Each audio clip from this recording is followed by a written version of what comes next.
सहकारी पाणी पुरवठा संस्था साकी वन्हाळी या संस्थेचा 2026 मधील रिपीट वाटपाचा कार्यक्रम आता इथं संपन्न होतोय।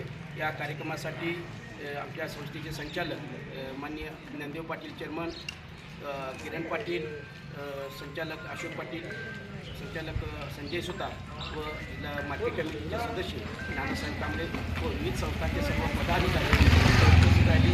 सर्वांचं स्वागत आणि आभार मानतो आणि याचा कार्यक्रम संपला असेल।